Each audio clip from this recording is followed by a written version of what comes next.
Alright, hello and welcome back to the next Swords and Serpents, a Serpents and Swords Blood Dagger. We don't need the frickin' Blood Dagger. And I gotta throw it out right away, because we got too much crap on our hands. So let's go ahead and get rid of it. But yeah, we did get a cooler dagger though. I mean, the drops in this game are amazing and the stores are useless. So gold is also useless. Alright, good. Alright. Ooh, this is a bigger room. Okay, we're not doing the old we're not staying with the format here, boys. This is and we're gonna have to find out where the temple is because you only know where the temple is when you walk on it, right? It doesn't. God dang it, again. Well, what are you gonna do? Well, I tell you what I'm gonna do. I'm gonna kill these sons of biscuits before they have a chance to really make our lives miserable. I hope, but well, that the chance of pass there because they hit mass pretty hard. It's fine. Well, it's not fine because if mass dies, obviously that'll be terrible. Then it will be a mad scramble for our beautiful home, our beautiful temple. Because the last temple in the game, as far as I know, although I mean, really, a temple's not all the way necessary as long as you can find a magic fountain every now and again that you could go back to. I don't know if it's a time thing. I think it is a time thing, to be honest with you, because it doesn't seem to matter that I went to a different floor last time. I guess I don't know. Fight? You damn right, it's a fight. Why wouldn't? Oh, yeah. These guys are. They hit hard. You know, the blue guys are a lot worse than the red guys. I thought the red guys were the upgrade, and I was so wrong. I was the opposite of what Lord Alfred Hayes would tell Sean Mooney he was. You're so right, Sean. Man, just thinking about that. You know, I've listened to this AI thing where they got Gorilla's voice and Bobby Heenan's voice and some of the old timers like Lord Alfred Hayes and Sean Mooney. And I did not realize how much I missed those guys until I actually heard them. They made their voices, you know, and it's goofy. I know, obviously it's not their voice. I mean, Sean Mooney isn't dead, so I could hear Sean Mooney's voice again. Oh God, well I screwed that up, didn't I? Yes, you did. You can hear Sean Mooney's voice if you want. But as far as Gorilla Monsoon and Bobby Heenan, I mean, what they said is what they said. They're done with the life and that, which is, you know, I mean, obviously they were old and sick, so I mean, it wasn't as if they were cut off in the prime of their youth. But still, you know, obviously they're whatever they said on tape, and obviously they have a lot more on tape than most people could ever hope for, right? I mean, especially with the Peacock and the WWE Network. Well, it's Peacock now, but well, it's not now, but it's on Peacock. Excuse me. So it's so good it's so good to hear that again, and I think it's funny what they have them say. Some of their quotes that they said all the time. You know, especially I remember Lord Alfred Hayes and his wonderful promotional consideration paid for by the following. Which I thought was pretty cool. I mean, even back then, I thought, wow, that's so cool. I mean, it's not that it was particularly good or any of the stuff that he was showing there was particularly good, but just the way he delivered it. I don't know, it says something. Or maybe it doesn't, and it's just, you know, that's the effect of nostalgia. Nostalgia, as I've heard said, is a hell of a drug. And it is great. But yeah. So anyway, I don't even know where I was going with that. Oh yeah, it's something nice to do. It feels nice, you know. It feels good to hear those old voices talking about this and that and the other thing. Especially when you're like, yeah, he did say that a lot, you know. You know, when Sean Mooney would be like, "Yep, you're quite blah, you're quite adjective," but there'll be nothing adjective when you know Hercules Hernandez squares off against the Earthquake coming up at WrestleMania 6. And I realized they didn't call him Hercules Hernandez at the time. And WrestleMania 6 kind of messed it up. I thought that sounded nice, Hercules Hernandez. They just took to call him the Mighty Hercules. But I thought that was kind of nice, but it made him seem like he was less like actually Hercules, which they tried to play up later when he was a good guy and he had... and he would actually, in his promos, talk about being up on Olympus and all that. Which is a little cheesy, you know, but then again, that was the name of the game back in the day. OSW, you know, they're good, and if I had a boy stable, my boy stable, my bottom boy is Hercules because I always liked him. I always liked Hercules, and I was always like, oh, when he turned bad, I felt kind of bad about it. But I still cheered him because I was like, okay, man, Hercules gonna get somewhere. Him and Romeo Roma, man, it's gonna be power and glory. It's gonna be great, and of course it wasn't. It didn't really go anywhere. Which is kind of too bad because I did like Herc. I mean, I don't know what it was. I had some sort of affinity for him, even though yes, I understand he wasn't. Oh God, not again. I understand he wasn't like super good, and certainly in this day and age of like work rate and all that kind of stuff. I don't know. I kind of space out whenever anybody says work rate to me. I clicked on this guy a little while back. Actually, I can't remember his name. It's not important. But he was talking on CM Punk and on Jungle Boy and all that, and how Jungle Boy, they missed out because they should have used Jungle Boy because he'd be the hottest heel in the business because of the drama with CM Punk and all that, or whatever, right? So I figured he'd be the hottest heel in the business, but sometimes you click on a wrestling thing, and I mean, most people who do like any kind of like, I wouldn't say podcast, but I would say like YouTube channels where they do analysis of wrestling. Like, I don't know. I don't really value their opinions much because they tend to be, neckbeardy types. They tend to be like obvious dudes who like wrestling way too much because they really have nothing else going in their lives. Like this guy, and this guy was just like, I heard like 3 minutes of him squawking about how, Jack Perry could be like the master, the awesome, the greatest heel right now. And is that like, I don't know, man. I don't think so because yes, there was that drama. Yes, it was a big deal. But the wrestling audience is so tiny now anyway, and AEW's audience is smaller than it's ever been, I think, and certainly not doing that well.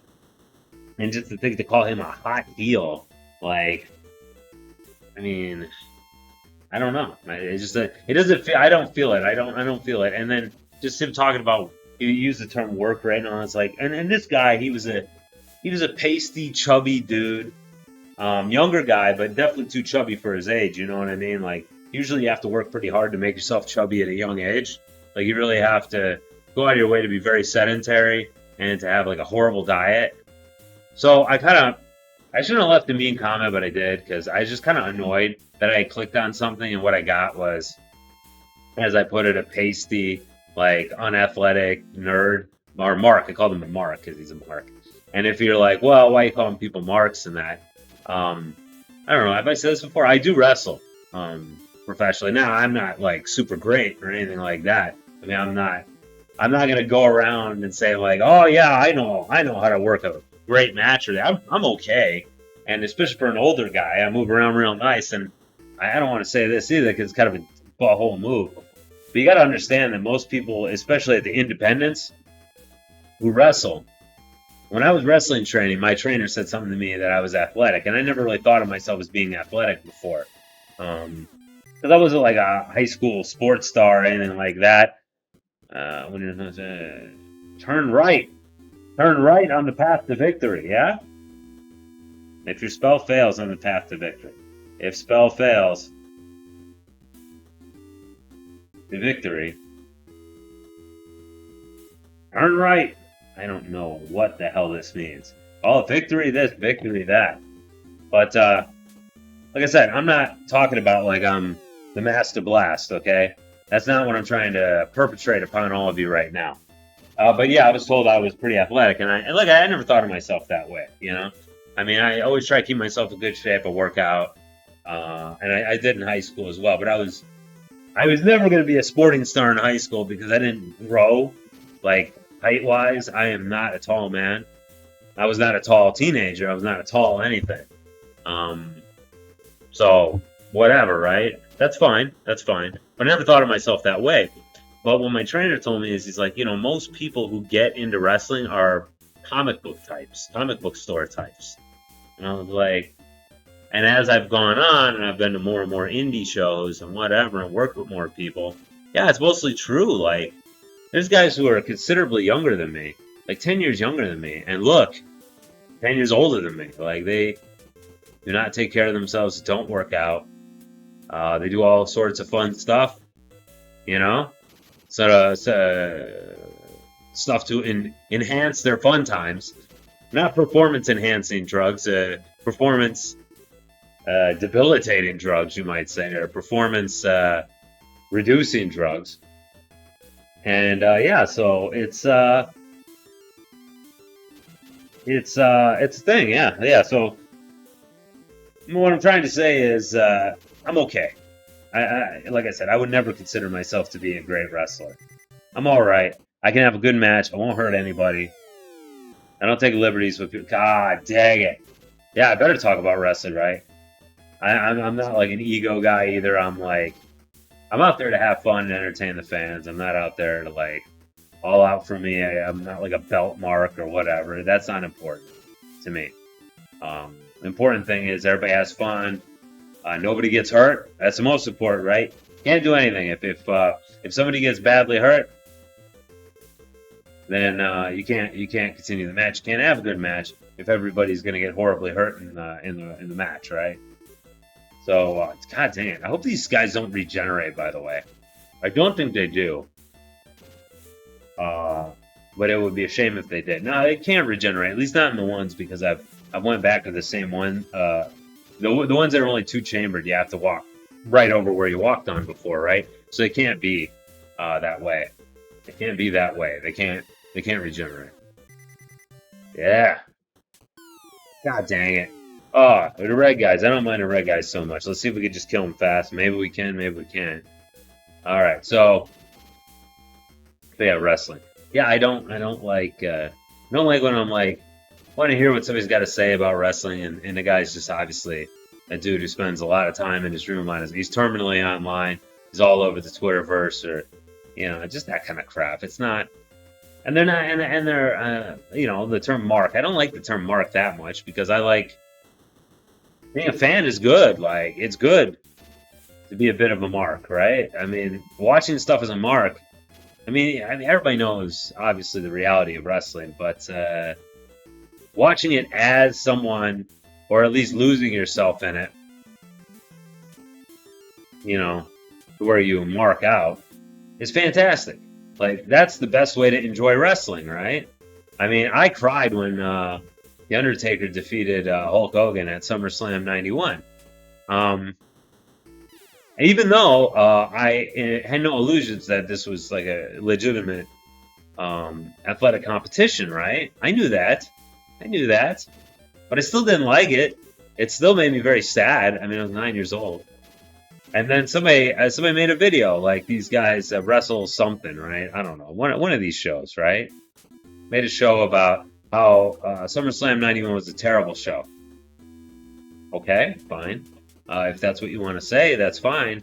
But these guys were all like, and they're British guys. They're always somebody from the British Isles, like Scottish or English or Welsh or whatever, Irish, whatever the accent. I don't want to leave anybody out, right? But a lot of guys from the British Isles do this, which is fine, whatever. Like, I love Marky D123 or Marky 123D, whatever, right? He's good. He's funny. He covers stuff pretty well, whatever, right? But I can't stand it when there's a guy like who's 20 years old trying to tell me what they should have done in 1991 or why that sucked. Now, well, let's say the Survivor Series 91 was a big step down from 1990. It just didn't feel right. I don't know what it was. The teams didn't feel as colorful and as cool. They didn't have fun team names. All that stuff, right? So, but the Hogan Undertaker match was fantastic, I thought, and it really accomplished what it set out to accomplish. And it had an important. Oh no. That's not good. Really got the jump on us there with 3 consecutive hits. We're going to have to heal our butts up. Going to need a major healing, I think. Okay.